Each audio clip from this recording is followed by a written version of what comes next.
Good afternoon, good evening to everyone here in India. Good afternoon to people in the UK.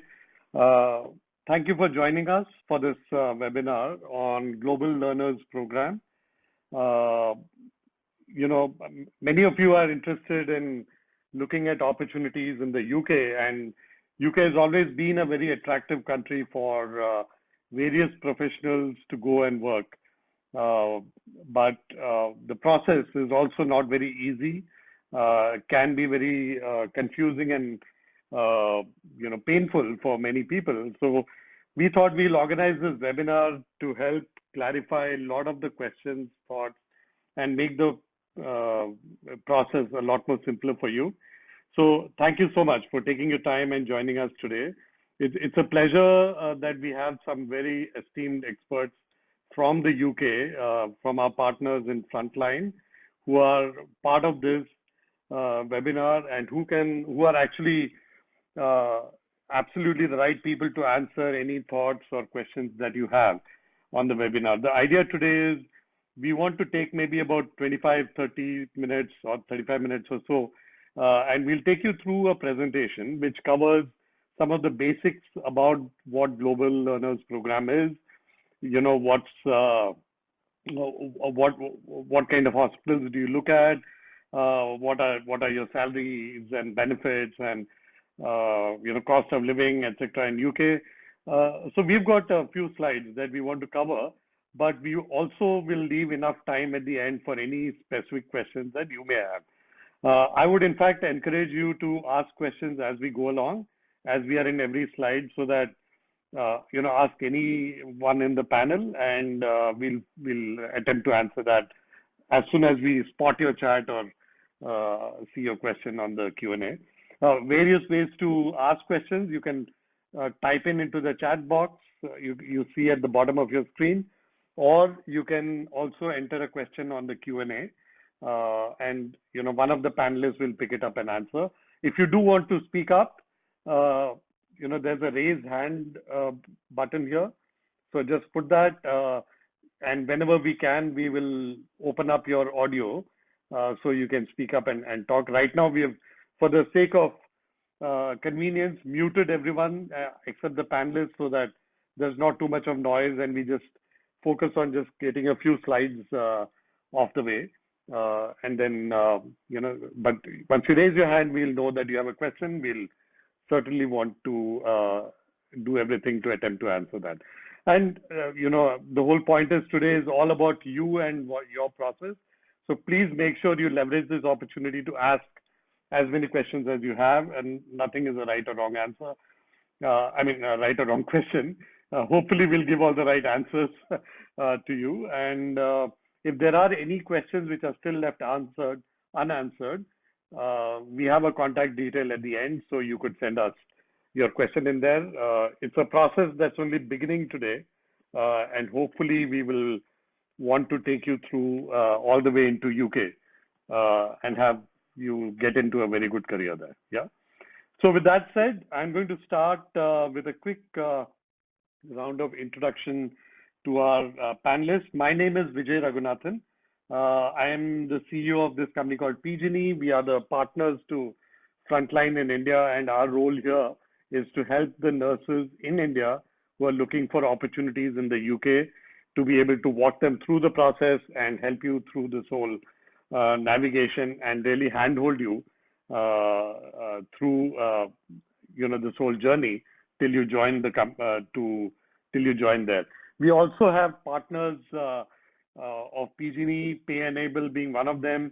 I can see Samar and Gagan, both the co-founders of Pay Enable, also here. So they'll also be available for any questions that you may want to ask. And then we have the three, esteemed panelists sitting in London. And I'm going to turn this over to Dr. Rajesh Kucheria for him to introduce himself and then hand it over to his other colleagues. So over to you, Rajesh. Thank you, Vijay. Thank you for the introduction. My name is Rajesh Kucheria, as Vijay just mentioned. I'm a practicing urologist in London. Though I do come from India, I've born, brought up in Delhi, did my medical studies in India, and then sort of settled here after doing surgical training. Um, Over the last few years, working with colleagues from all over the world, it's sort of kind of given me that vision as well, and sort of and a sort of insight that we have fantastic colleagues in India, very well trained, like yourselves, who will do really well and flourish in UK, and that's why we set up Frontline Health to help people on that journey to come into UK to practice. So I'll speak a little bit more down the sort of journey today about what and how and what the experience will be in UK for you. Thank you. Thanks, Rajesh. I'm not sure if Mehdi is joined, but Miral, over to you. Oh, thank you. Thanks, Raj. Thanks, Vijay. So just to give a bit of a background about Frontline. So the way we have set it up is like we are a group of medical and consulting entrepreneurial professionals like Raj and myself and Mehdi. And the way we work is like we work very closely with the candidates. So we are their partners in their whole kind of employment journey. So we work more of a consultative kind of an approach that we have embedded in our kind of a workflow, which is very much appreciated by the clients as well as the candidates that we are placing them in the hospitals around the UK. So we, as a firm, we have got good kind of a network in the NHS, which is the government recruiter over here in the UK, which all of you probably must have heard about them. And we are in the elite kind of a panel where they always come to us for any kind of a requirement, any kind of a project when it comes to how do we recruit people from outside the UK. So we work very closely with them. Plus, we have been working very closely with a couple of private hospital chains over here in the UK. So as mentioned previously, we are your partners in the journey that you would embark on when you're looking for new roles in the UK. So we have got offices in the UK, India, Australia, in the US as well, and in Eastern Europe. We've got partners in India like PGenny, who are kind of like our main kind of a partners when it comes to getting the right candidates and the nurses from India who want to come and work in the UK. So we have got a very stringent process in place. We've got the operations team in place. So we are a full-fledged company who want to ensure that we provide the right candidate with the right quality to our clients over here in the UK. A bit about myself. I've been working. I'm also originally from India, but I've been in the UK for the last 15, 16 years. I have been an entrepreneurial for the last 10, 12 years. I had a firm which I sold, and now this is a venture which myself, Raj, and a couple of other people believe deeply in, as we are able to help the government over here, as well as we are able to help the candidates from India. So it's a kind of an initiative where we feel like we are doing a really good thing and we are helping both sides of the channel. Unfortunately, Mehdi is not able to attend today, so I think we can move on from there. We can move, yeah. Sounds good. So, Miral, do you want to start with a overview of what GLP is all about? So this Global Learners Program is the kind of the main initiative that the NHS have launched, and this is the only official initiative I can ensure. It's the only official initiative where it comes to procurement of nurses and medical staff from India, and we are working very closely with NHS on this front. So the way it has been set up is like, initially, whoever comes to the UK through this program working for NHS would get a 3-year kind of a working visa. And then post this 3 year, they'll get an extension of another 2 years as well, as long as you continue working in the NHS or if you continue working in the private hospital as well. So in essence, this is a program which is going to support the nursing professionals who want to come from India and work in the UK. So the way it has been set up, it's a very, very well-structured program. They have appointed a few partners like us to work with the procurement of nurses from India. So any questions or anything that anyone who's looking for work in the UK would have to be a part of this Global Learners Program. And we are the kind of a main kind of a procurement partners when it comes to sourcing nurses from India. So this is just a bit of an overview about the hospitals and the regions which are covered under this program. And as mentioned earlier, we work very closely with the nurses. We work very closely with the candidates in terms of what kind of a role are they looking for?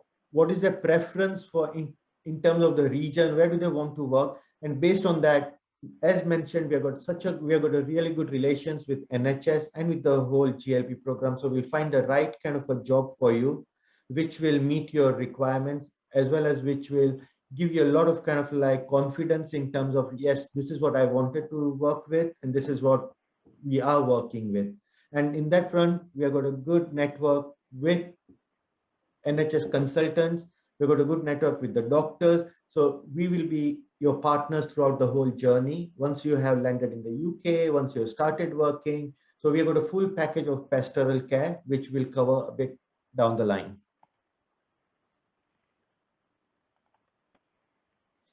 So the first question that we have always been asked, because we have been sourcing nurses for the last few months from India as well as from Eastern Europe and from other regions, is like, how is it structured? What are the salary? What are the benefits that you get if you work for NHS?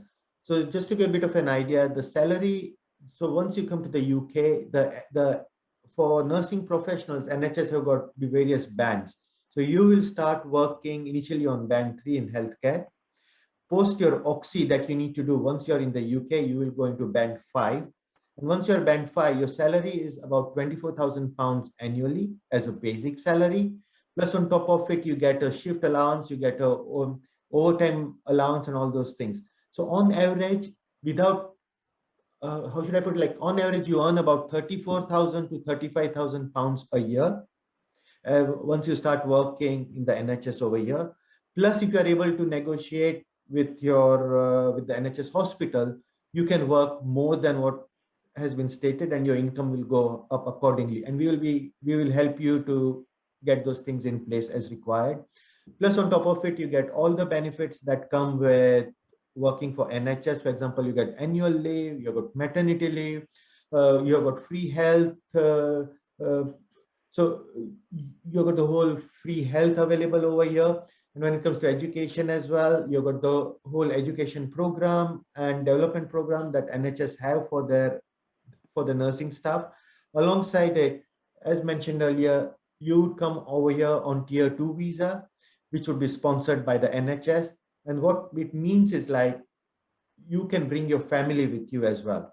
And your family will be able to work over here as well. So if you've got a husband or if you've got children, so on that front as well, your husband will be able to work, he'll get a work visa, your children will be able to study in the schools over here, which is free over here as well. So in and all, you've got a really good kind of a benefit package, which comes with alongside the salary. Uh, Raj, do you want to add a bit on the pension that they have over here? Because I think the pension is a really good kind of a benefit that you get as well. Yeah, thank you, Meryl. So, yeah, I mean, within the NHS, it's one of the best pension schemes in the country where you get a much better return on the pension investment you make. So every pound you put in your pension pot, the employer, as in the hospital or the trust, will put in almost £2. So, they give you like sort of 200% on top. And then eventually when your sort of your pension pot matures or you've reached the age of retirement, you can get lump sums, you can get, annual payments or monthly payments. So it's a very good pension scheme for the NHS. Okay. Apart from what Meryl mentioned about the benefits, the other important thing is, as a nurses are considered the vital sort of key workers in UK, and the kind of respect you get, the kind of popularity you feel, and the kind of the sort of pride you feel in working in a hospital in UK, you probably will not have experienced in India. Um, Again, there are lots of developing roles, and okay, initially may not be important, but as you grow, as in you've been in UK for a few years, developing into specialist roles, into nursing practitioner roles, into sort of medical roles, that's becoming more and more. So your opportunity to learn and develop as a nurse professional is a lot wider and lot sort of more comprehensive in UK. Those opportunities I don't think still exist in India. And then alongside it, your salary increases as well accordingly. Like as you progress, as you become more specialized, and you get all the kind of like benefits alongside it as well. So it's quite a good, I would say, compared to India, because Raj has experienced it firsthand in terms of looking into the nurses who have come from India and working with him, as well as in this wider kind of a team. He has seen, like, the way they have developed over here is unparalleled that you'd experience in India to a certain degree. So I think it's a really good kind of a opportunity for, I would say, nurses to come and work in the UK. Yeah. Next one. Yeah. Raj. I think Raj, you are muted. Yeah. Thank you so much. So I'll speak a little bit about what happens from here. So as you probably are aware, to apply to come to UK, there are certain criteria you have to meet and certain costs involved with sort of meeting some of the criteria. I'm sure most of you have probably heard about the English exams, and there are two different ones, the IELTS and the OET exams. So these exams allow you to sort of show your or demonstrate your sort of skills in English language, both reading, writing, and speaking. It does come with a cost. The IELTS exam, I think in India, is around 15,000 rupees. OET is a bit more expensive, around 30,000 rupees. There are other costs involved with sort of something called CBT, which normally is not needed straight away, but would be needed before you travel to UK. There are registration costs.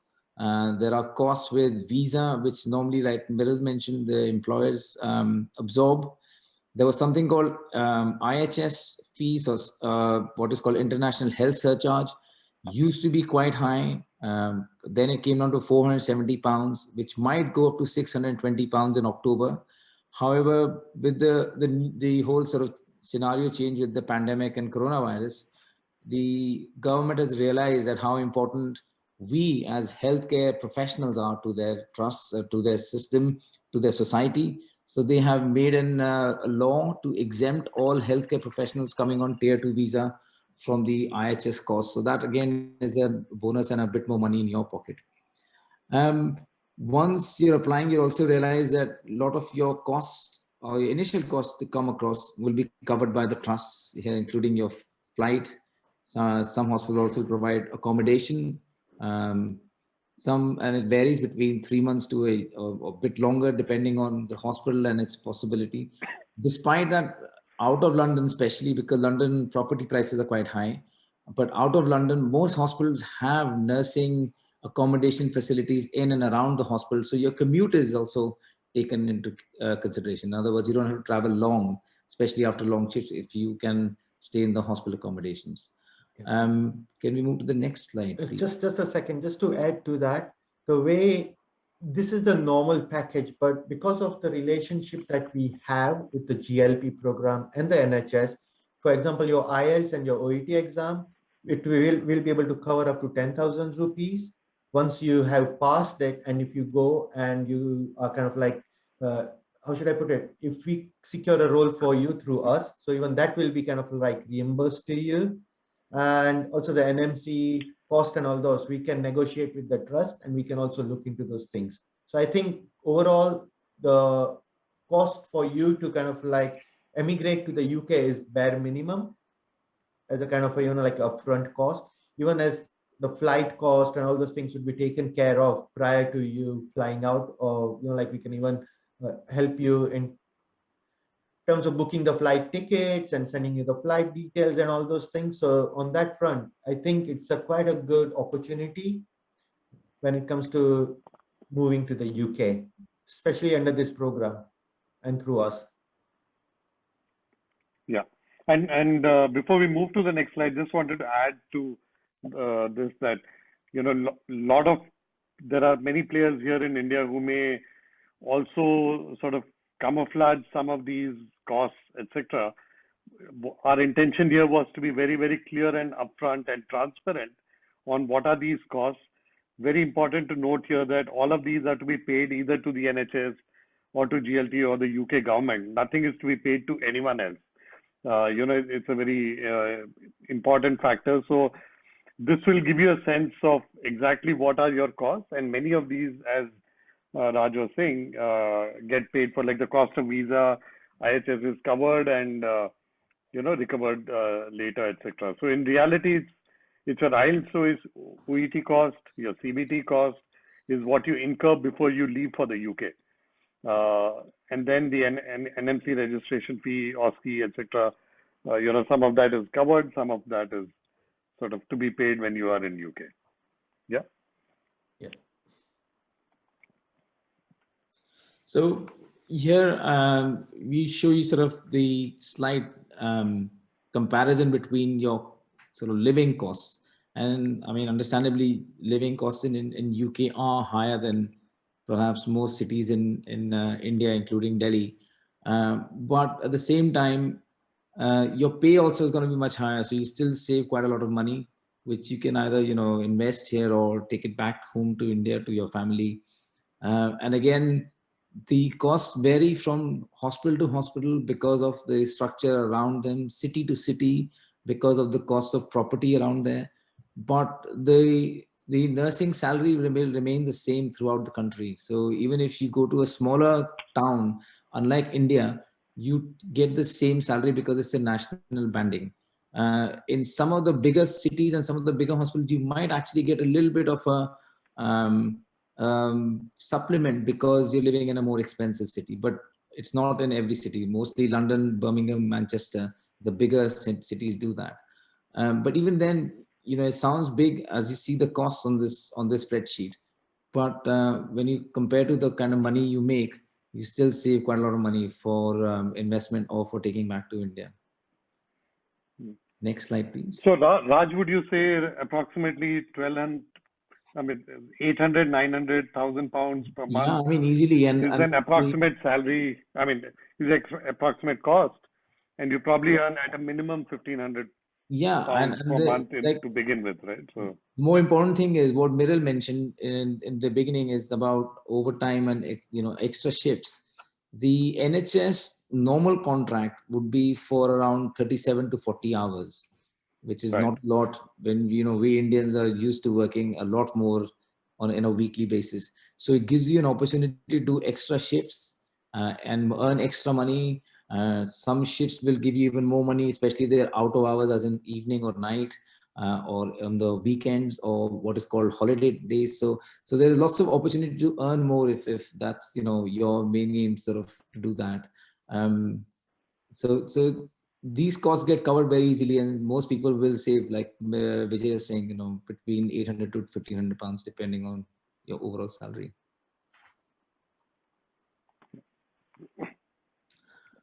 And some people who have gone through us, they have been pretty happy with the results, as you can see from the feedback on this slide.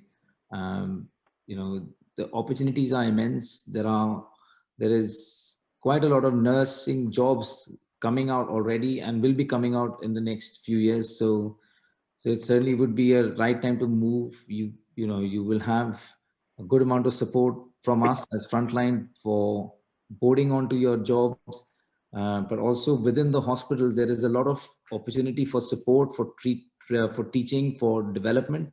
So you'll find I'm sure you'll find the experience overall very satisfactory. Quite a few of my colleagues have come from India who've not only just been able to work well, but also grow in their roles and find their feet and find niche specialties to work in. So if that's your aim, there are opportunities for that as well. So I'm very hopeful that you'll have a good experience. And like Meryl was saying, we are there. We will be very happy to help you, support you, guide you. If you need any kind of training for interviews or any training for specific hospitals, we can help you with that. Yeah. And also, just to add to that, as we said, once you're over here, that's not the end. We will always be there for you if you want any help with, say, opening of the bank account, finding the accommodation, schooling, whatever you need, we'll be able to help you as required, whatever we can. So we will be your kind of support if needed, in terms of onboarding, in terms of settling in the UK, or if you've got any queries, even prior to that, feel free to reach out to Vijay or other or his partners, and we would be happy to kind of like, assist you from day one, or even I would say day zero, in terms of like once you start thinking of moving to the UK. And Miral, is it true? I mean, you had mentioned that roughly there's almost 400 nurses is the requirement between the NHS system and private hospitals, even right now as we speak. Yeah. So So from it's a our lot of end, demand yes, for nurses. there's a lot of demand, and the way we have been working very closely with or the GLP program and with the private hospital chains is like, whoever, as I said, like we ourselves also screen the people that we want to put forward, and also like we take that into consideration, in the sense, say if you want to go and work in a hospital in, say, Bristol, or if you want to go and work somewhere in the north part of England, then we can contact them directly and say like, look, as part of the GLP program, this is what we have, and we would be happy to work with the hospitals as well as with the candidates to find the right role. And when it comes to the requirement, I think Raj would also be able to like add to it. On a monthly basis, we have a requirement of 300 to 400 nurses from the NHS only. Plus, we have got the requirement from the private hospitals as well. And this requirement will continue going forward as well, for at least for the next, I would say, few years. I think it'll be longer than few years, as healthcare has now become the top priority world over, and more so in the NHS. And they've realized that apart from investing in hospitals and equipment, the biggest investment they need is in nursing staff, because they are the main sort of professionals who are there in the highest numbers in hospitals, in clinics, in GP surgeries, in districts. So they need to sort of really invest, and they are putting a lot of not only just money but a lot of added benefits for nursing staff. Supporting their training, supporting their development, and you'll find that really helpful when you come across.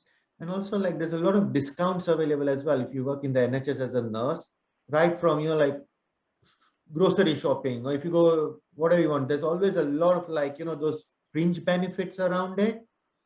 Because as Raj mentioned earlier, it's the respect. And the nursing profession is very, very well respected over here in the UK. And it's very much kind of like, if you go and say like, hey, I'm working in NHS as a nurse, people look at you from a different angle, like, wow, you are contributing to the society. And that's the kind of a respect that you get when you work over here. Great. And question for you, Raj. I think there were some specialities where you said that the nursing staff is in high demand, like nurses with ICU experience. And yeah, do you want to just quickly cover that? Yes, You I think nurses in all respects are in high demand, to be honest. But yes, I mean, what's happened since this pandemic has been some things have become a bit more evident, that we do need nurses who have the skills to step up to doing intensive care.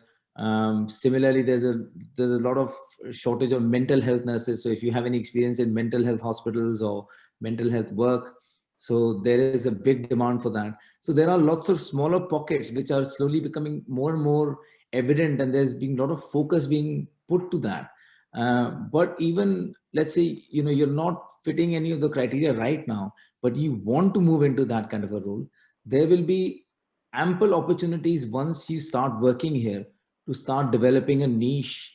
I have seen in my own department, which is one of the biggest hospitals in London, providing urology services.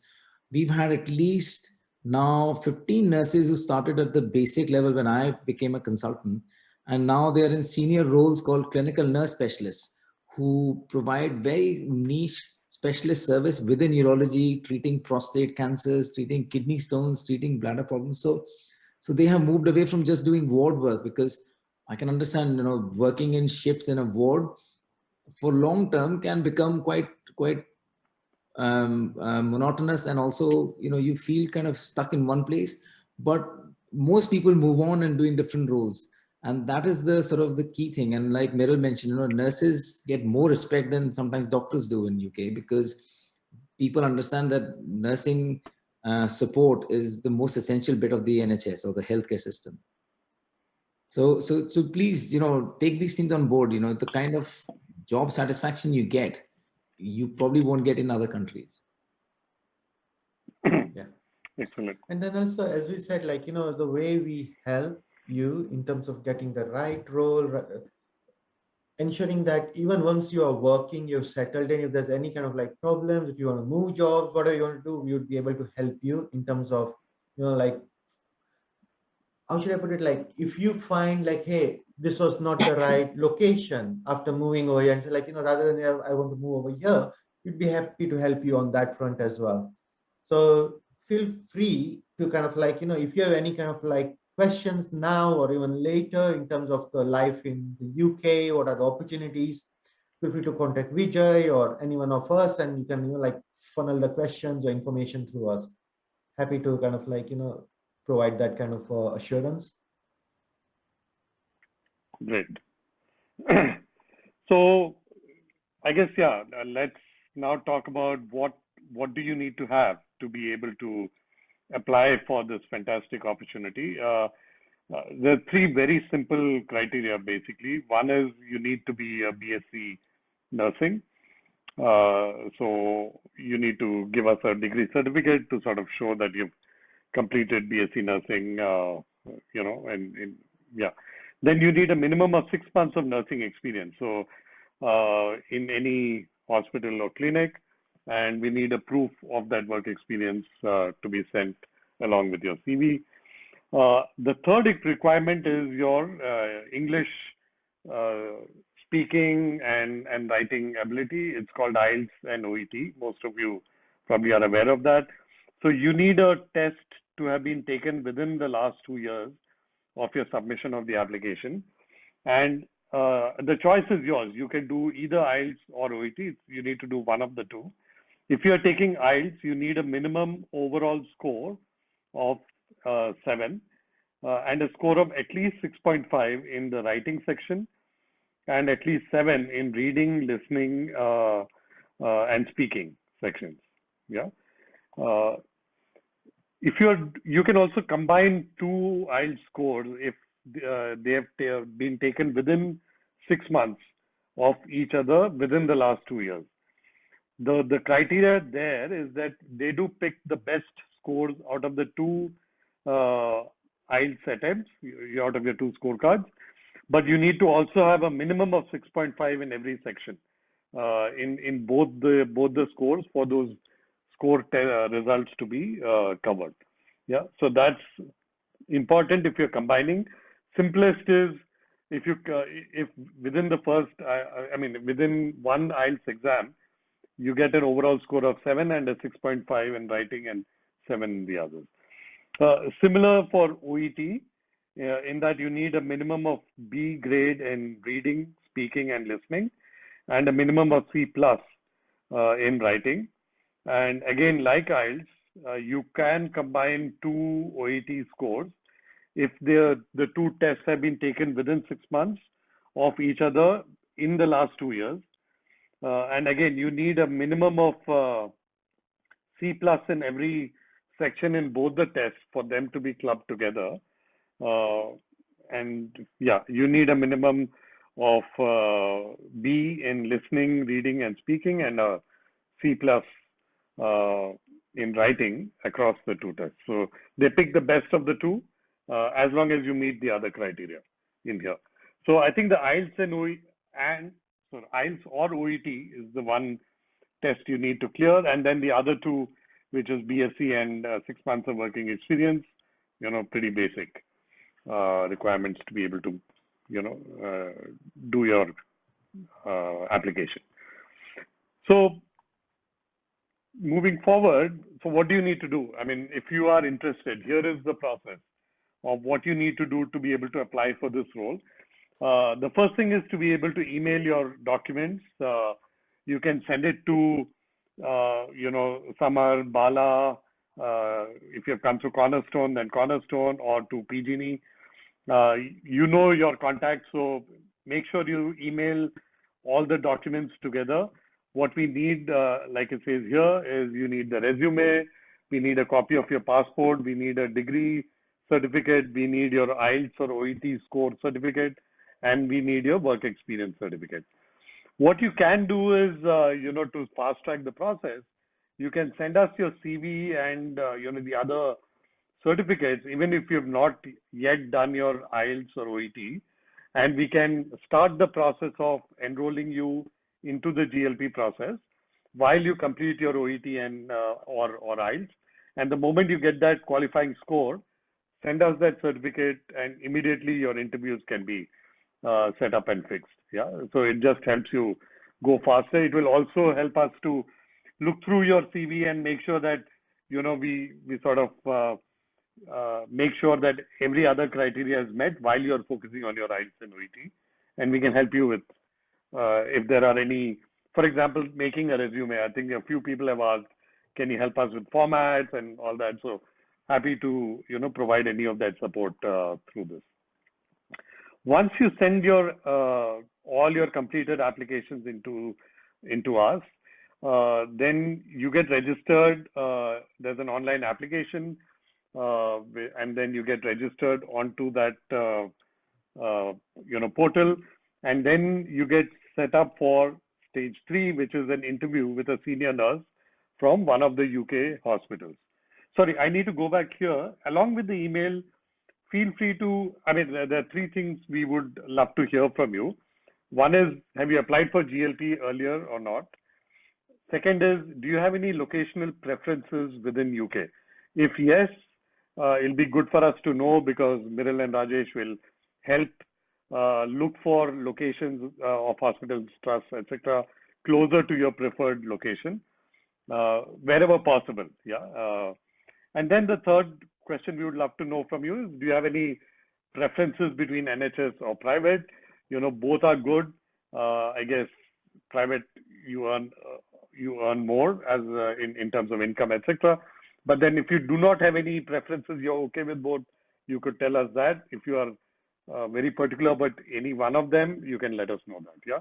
So it'll be good for you to share this along with the documents in that first email in the as you apply.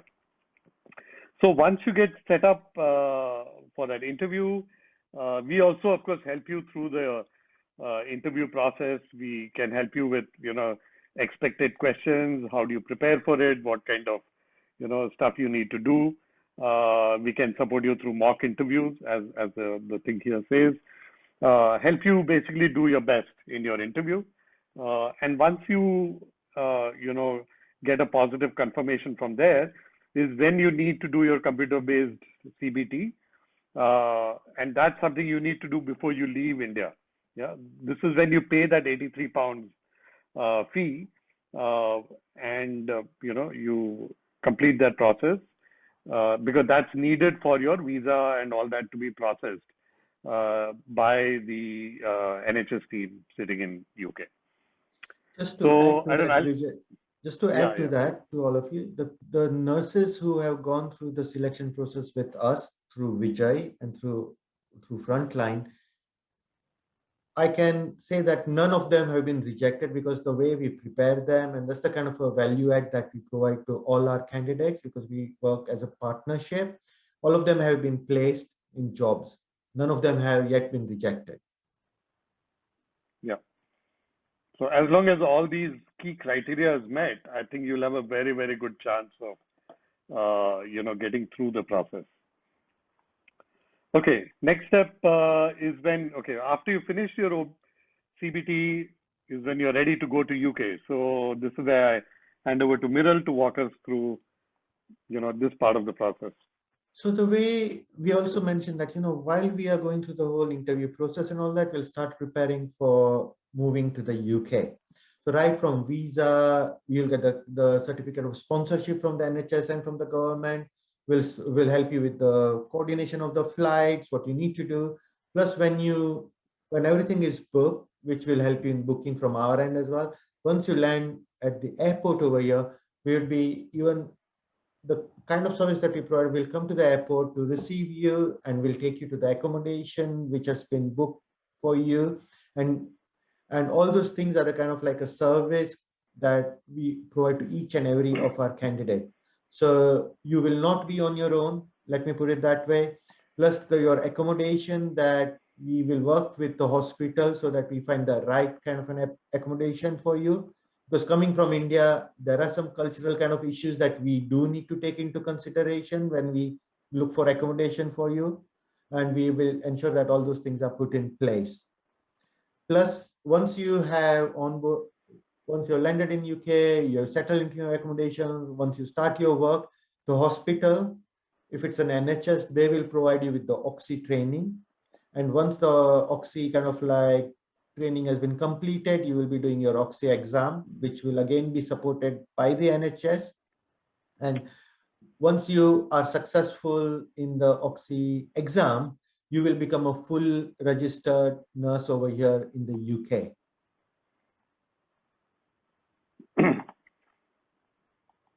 Excellent. So that's it. I think that's as simple as it is. I think the first steps is really to send in your CV.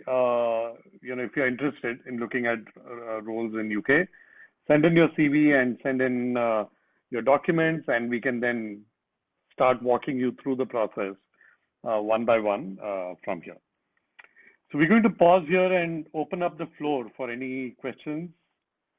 I see there's one there, but somehow I'm not able to click. So I don't know, Miral, if you or Rajesh can. I see a question from an anonymous attendee saying clinical work experience should be recent, question mark. Like in what if there are some gap exists in work experience? Miral, you want to take this question? So basically the requirement is like you need minimum 6 months of clinical experience, and that experience should have been in the last 2 years, in essence. So if you've got the 6 months of experience, which is older than 2 years, then it will be very difficult to go through the whole process. So the 6 months has to be recent, in the sense like if you have worked a year and a half back, that is absolutely fine. Anything older than 2 years would not be kind of like considered optimal to go through the whole process. So if that is the case, then I would highly recommend that you start getting some clinical experience and forward your CV. And if you got the IELTS score and all those things, so in the meantime, we can start engaging with the NHS Trust, and then we can slowly make it work, in the sense we can extend the timeline to 4 to 5 months. So by the time you'd have got your experience, and then you'd be ready to move straight across. Normally, the whole end-to-end process probably takes about 4 to 6 weeks through us, right from sending your CV, getting the interviews, getting the visa, and all those things put in place. But if needed, we can stretch that timeline to accommodate your requirements.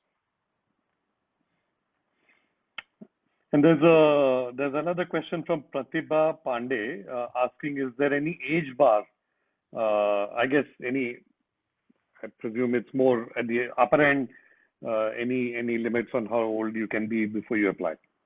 So I'll take that question. UK is very, very sort of, I would say, is very, very conscious of any kind of bias, whether it's age, whether it's sex, whether it's your sexual orientation, your religion, and the hospital does not take on any of these issues as such for finding the candidate. If you have the right skills and you're not at an age where you're about to retire, then there shouldn't be any age bar as such. So if you, let's say, are, reaching the age of 58 and 60 is the retirement age, then obviously they can't possibly give you a 3-year or a 4-year contract.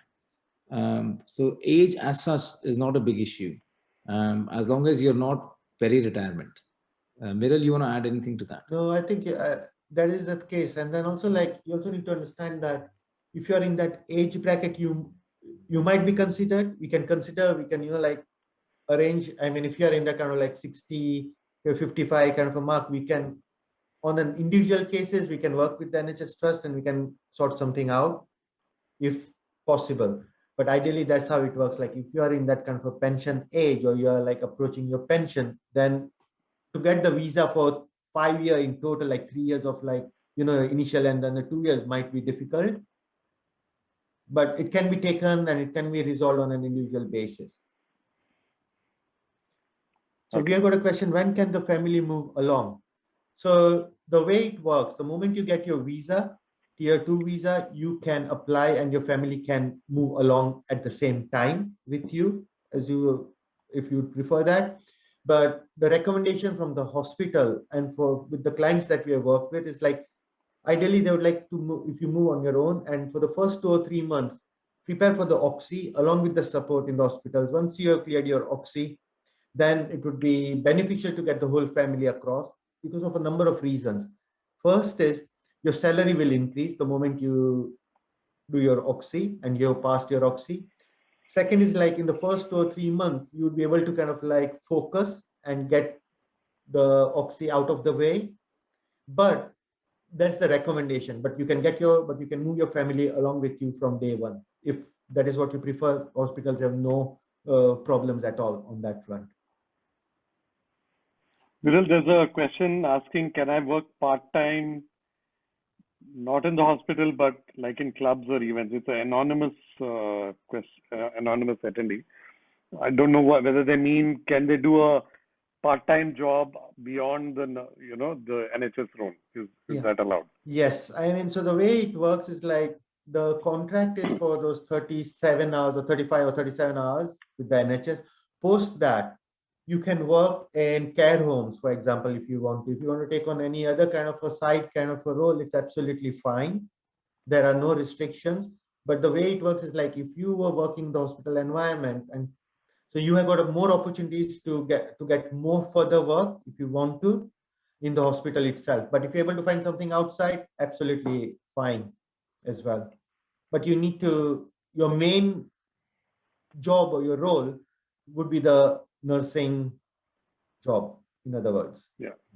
Just to add to that, I mean, working in the NHS, my sort of experience is that if for whatever reason you want to drop your hours to become a part-time nurse, that will have to be negotiated with your employer, as in your manager. Sometimes they might ask for a genuine sort of reason for that. Sometimes you can say things like studying or doing other life activities. But they are taken quite seriously, and they do consider, because not everybody wants to do a full-time job. But it might impact your visa, because you have to hit a certain amount of salary, or your salary has to be a certain mark before it becomes suitable for a tier 2 visa. So just be careful on that side. Yeah. But the employees are very flexible. If you've got interest in say music and you want to kind of like have you're part of that on your part-time, yes, nobody will have any issues with that. Yeah. A few more questions. There are two from Vinu Robert.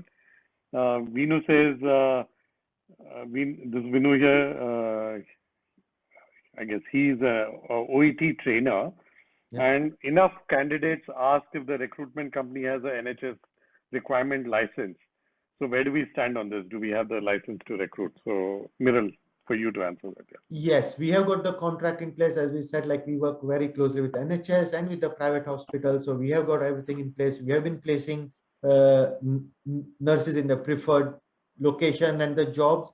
So yes, everything is in order. We are not. And the other thing that I want to say is like, we are a very ethical company, and that is what we have built our reputation on, along with the candidates, as well as with the NHS and with our clients. The one thing that I would like to stress is like, we never take any kind of fees from the candidates. As frontline, we do not take any fees or anything from the candidates. And that is a bond that we have signed with our customers. And that is the kind of ethics that we bring to the business. I put it that way. You will find a lot of like recruitment firms in India, because both me and Raj coming from India, like they might, how should I put it, like take some payment to find a role and this and that. But no, we don't do anything of that sort from frontline end. Yeah. And another question. Yeah, so from Vinu again is about what about options for senior jobs like nurse educators. So Vinu, I think the GLP program is actually looking at for clinical nursing. But once you're in your sort of nursing job, there are lots of opportunities which are normally directly discuss with your line manager. So in other words, the senior ward manager or sister or matron, and there'll be opportunities to, demonstrate your extra skills and then to move into other roles. But there are some differences in the education between Indian nursing colleges and UK or NHS based nursing. So you might have to demonstrate some of those skills before they can consider you for sort of the more specialist roles. Saying that, there are some specialist roles within clinical work, like I mentioned previously, mental health, theatre sisters or operational theatre nursing staff, ITU nurses, pediatric nurses. So there is a demand and there are some vacancies, but within the GLP program, we'll have to sort of, discuss with them if and when a candidate who's suitable for those roles come along. And just to add to that, the other option that you said with the private hospital chain. So if you are more experienced in something, we can, how should I be, like, we can go straight to the private hospital and we can look for any potential role that might be suitable for you. So coming to us through Vijay, PG&E, or the other partners, we will find the right role for you. If you're more experienced and if you think like you don't want to go to the GLP program, we have got an option of the whole private hospitals over here. We work with two of the largest private hospital chains over here in the UK. So that is an option that we can always look for people who want to look into other kind of like roles. Yeah. There is a question from an anonymous attendee. Is there a percentage required to get job in UK? From the degree, I no. can answer that. Not from the degree at all. No. There's the IELTS score. That's the only score that counts. IELTS or OET. That's the only one that counts. No specific percentage required in here. You should have obviously passed your BSc nursing degree. A few more. Yeah. Yeah, few more on the chat. Yeah, you want to take that? No, you go ahead, Vijay. Yeah, I think first Smita Pandey is asking what is in the contract that we sign with the NHS. So the contract that you sign with the NHS is the job contract, job offer contract. Like you'll be coming in, you'll be working as a nurse for them, and that's the contract that they have. The reason that you need to sign is like because of that you get the visa as well, because they will sponsor your visa, and it's a normal kind of a job. So how should I put, like a normal contract that each and every nurse would have over here in the UK. The only difference would be your visa will be tied to that role. Yeah, I mean, I can add a bit more because I work in the NHS. So the contracts are very much detailing your role, your hours, your benefits, your entitlement to leave.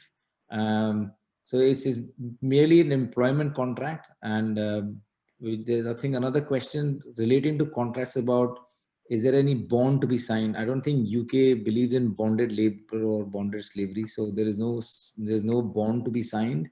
There is no financial penalty. If for some reason you after some time decide you want to go back to India, it's your choice. You just have to either give them the notice or work that notice period with them. And then also like during this 3 year, which is your first kind of a visa that they give, you can go back to India and come back for visit and everything. So it's not something where like, because people, from what we have heard, because we don't work in the Middle East, but like people who go to Middle East, they are kind of like, they need to sign a bond and, you need to work for those many years and stuff. With UK, you get that flexibility. You have a job. If you got those annual leave, you can go back to India to visit your friends, family, then again come back and work. So it's that flexibility that you get over here. Also, you're allowed to keep your passport with you. So you want to travel other places on holidays or do other things. There is no restriction to any of those things either. So a few more questions, so we should quickly cover them. Upon selection, is there any bond to be signed? What if somebody wants to come back to India? So Raj, I guess for you. I just answered these two questions, Vijay. We just covered that, and there's no bond. They got the flexibility. They can come back. No bond, Somebody's asked a question. I will go down the sort of order about scope of midwives in UK. So, Miral, you want to take on the midwives? Sorry? There's a question of scope of midwives in UK. Yeah. So So the way it works is like over here, midwife is also quite a, how should I put it? There's a lot of requirement on that front. So if you're a midwife and you want to go into that profession, we can find something for you as well. But over here, the midwife works in the hospitals or with the NHS trust. So the process will be the same. Let me put it that way. But there is a lot of scope for midwives as well, because there's a lot of requirement. And the way it works is like, because of our relationship, we are able to push through at a faster, and we accelerate the candidate journey. Yeah.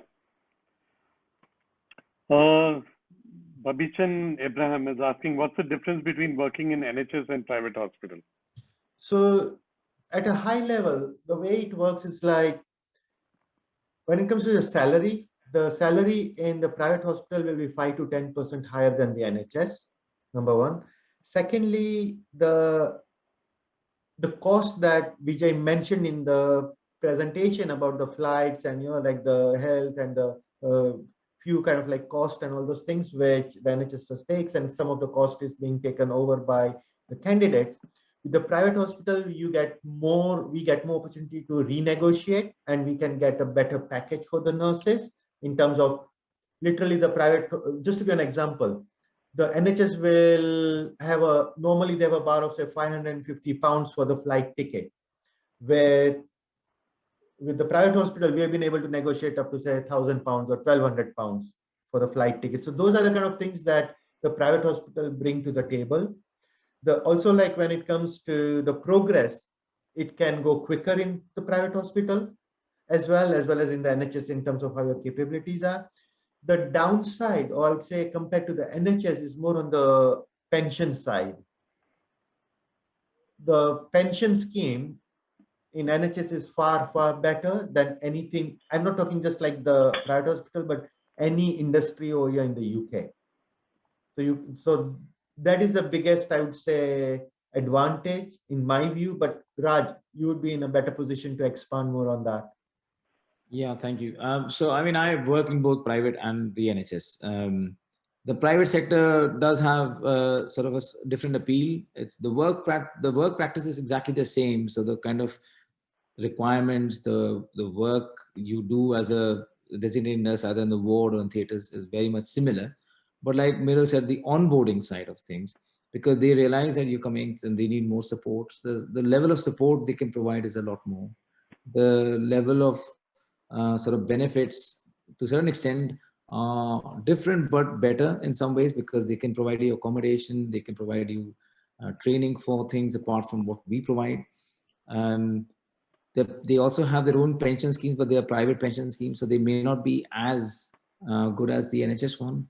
But they also, some hospitals give you private health cover, which gives you slightly better sort of cover with regards to treatment costs and things, and sort of earlier treatment, rather than in the NHS can take a little bit longer.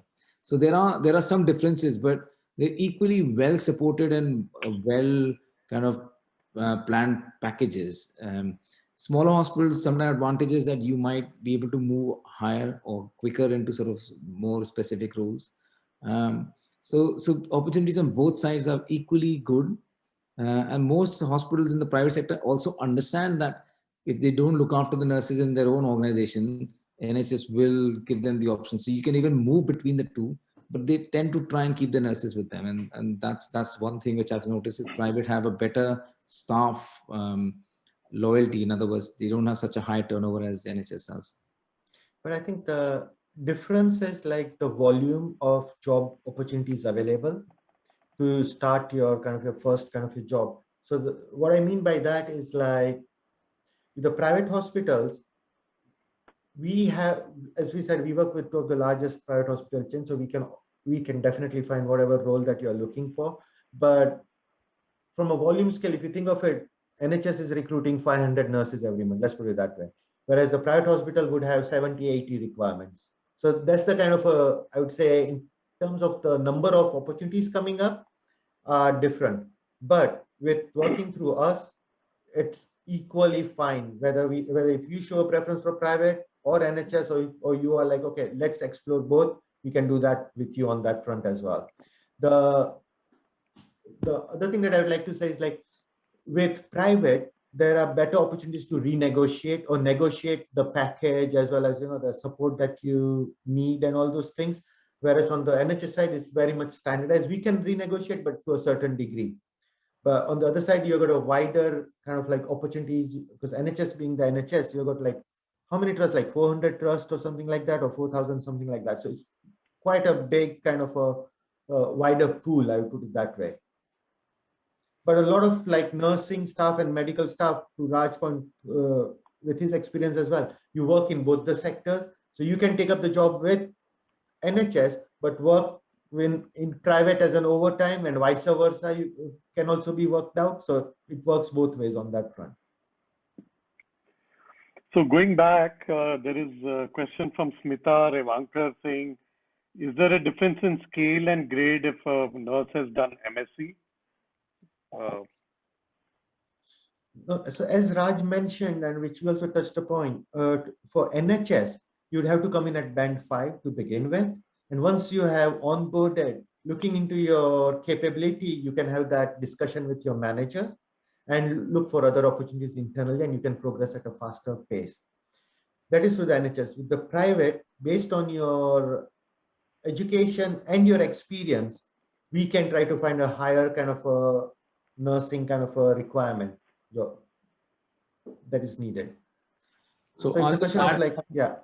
I'll just add something to that. So, Smita, if you had done your MSc in India, the issue is that UK will still have to, or the UK nursing body will still have to recognize that degree as an MSc, firstly. And if you have an MSc which is recognized, then it does put you in a sort of, once you start the basic job as well, it puts you in a higher category to apply for senior roles faster.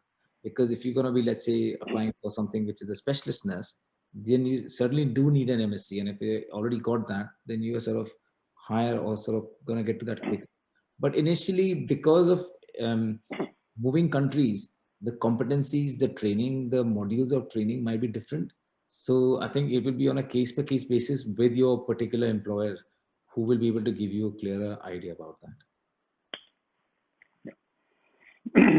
Again, this is something we covered earlier, but question from Preetham on, is UK good for male nurses? So, Raj, do you want to? Yeah, sure. I think you had covered it. Fantastic. I mean, I think probably we have between 10 to 20% of our nursing staff are male nurses. No discrimination as such, whether working patterns, whether it's benefits or salary. And in fact, nobody even thinks of, if you're a male nurse or a female nurse, as long as, you are happy to do the work, people are very happy to have nursing staff. And when you come across the UK and you see the various different nationalities who you work with and the various different personalities you work with, you'd be amazed. I mean, how many people from different walks of life become nurses? It's fantastic. Yeah. Do you want to, again, a question on the scope of emergency and casualty nurse? I know you covered it, but yes, thank you. Maybe So the person missed it. Yeah. Yeah, so I think that's a very good point. And yes, there is a lot of scope for emergency and casualty nursing. If anything, there are desperate for nurses to work in casualty settings, or what we call over here accident and emergency settings.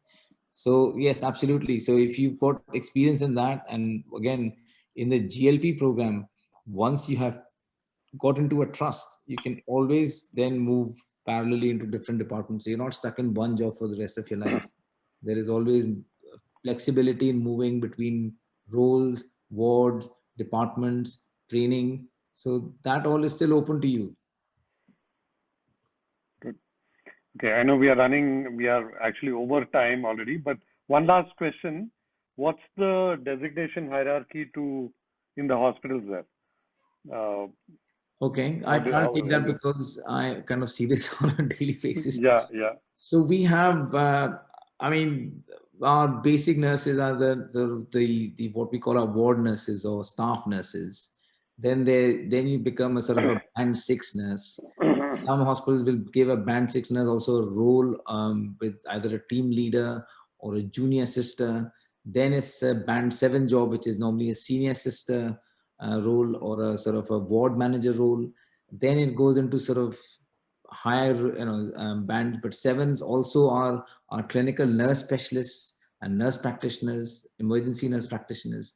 Band 8 is when you start taking up some management roles. So you become a matron or a sort of a departmental clinical nurse in charge, or start doing things like senior nurse specialist, nurse practitioner, advanced nurse practitioner. So there are lots of different roles, but the bands keep going up, and then 8 becomes into A's and B's, and B's are like very senior management. So you're now kind of either divisional director of nursing and things like that. Then band 9s are the top level, which is your director of nursing. Yeah, I'm just replying to Vijay Lakshmi Mishra that yes, if you got a COVID ward experience, that will be absolutely fine as well. Perfect. Excellent. Thank you so much. I think this was a very engaging session. I can see that lots of questions. Hopefully, we managed to answer most of all your doubts, and you're now clear about the process. But if there are still questions, feel free to reach out. You can email us at helpdesk@pgne.in, and we'll be happily guide we'll get the answers for you from all the experts. Miral, Rajesh, etc. So yeah, you want to say Vijay, something? so there's a question from Vinu Robert in the Q&A. I'll just reply. So you are right, where Okay. it says the contract is for 3 years with the GLP program. So what it means is for the first 3 years, you'll have to work with the NHS.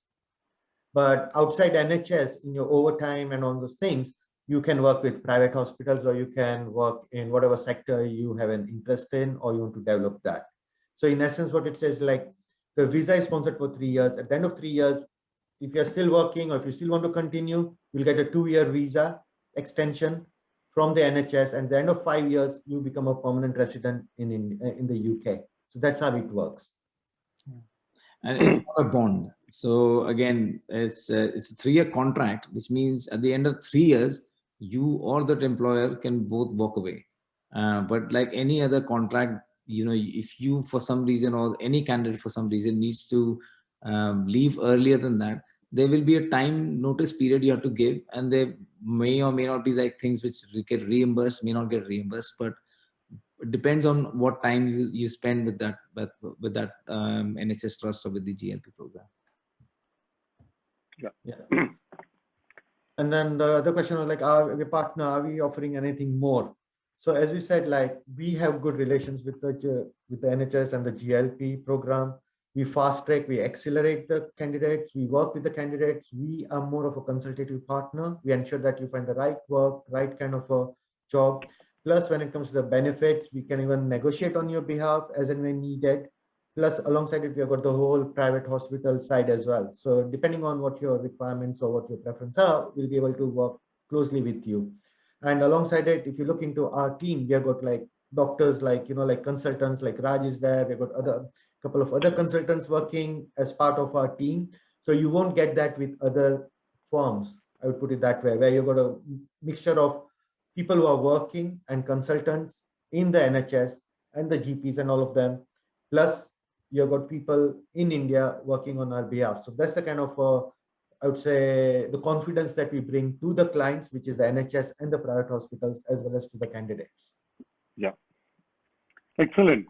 So thank you so much, everyone, for your time. Thanks, Dr. Rajesh, Miral. These were very, very insightful. I'm sure we answered a lot of questions. We will put up the recording of this webinar on a YouTube channel. You'll soon get a link, so that if you want to refer to it, please do that. You want to share it with any of your other friends, please do that as well. And we are here for any thoughts or any other questions that you may ever have during the process. We look forward to receiving your CVs, and we wish you all the best as you look for a job in the UK. Thank you so much. We'll finish here now. Thank you, everyone. Thank you for your time. Thank you. Thank you, everybody. Bye. Bye-bye.